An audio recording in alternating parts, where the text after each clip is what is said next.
तर नमस्कार मंडळी. तर आज माझा बारका भाऊ येणार आहे, त्याच्यासाठी मी आता जेवणाची तयारी करते लवकरच. म्हणजे कसं ते आले म्हणजे जरा बसता येतं. तर हे बोंबील आहे, हे तिला आवडतात आयुष्याला, म्हणून मग मी करते. आणि सकाळी मी गवारीची भाजी केलेली आहे, कुकर लावला आहे डाळ भाताचा.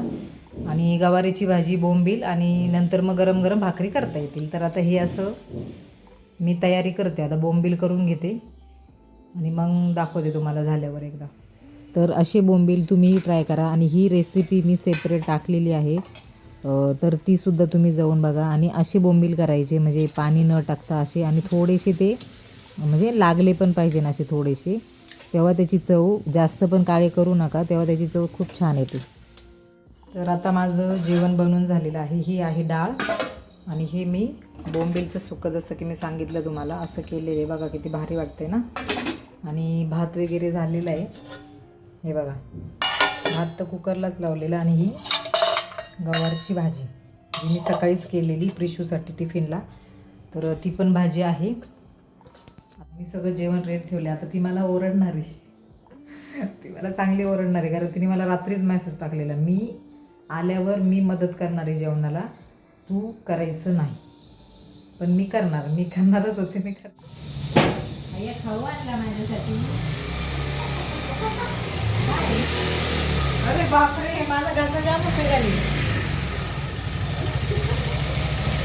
बघा दोघं भिजत आले.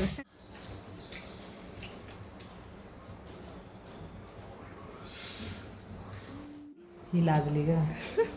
हे पीठ चांगलं होतं हे, त्याच्यामुळे माझ्याकडून पण फुगायचं. नाही, पीठ ऍक्च्युली दिसतंय चांगलं दिसतंय. ते आले आता संपत.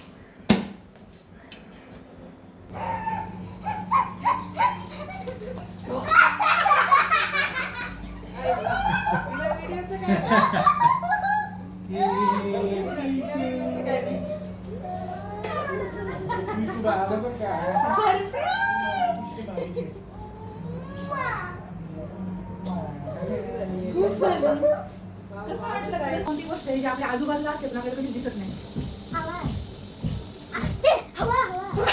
बाबा कसली डेंजर आहे ही.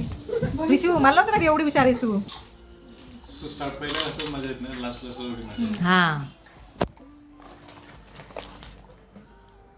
तर इथे संध्याकाळी आम्ही चायनीज खाण्याचा प्लॅन केला, कारण आयुष्याला खायचं होतं म्हणून. तर खूप छान टेस्ट आहे तळेगाव दाभाडेमध्ये स्मिता चायनीज, तर नक्की जा.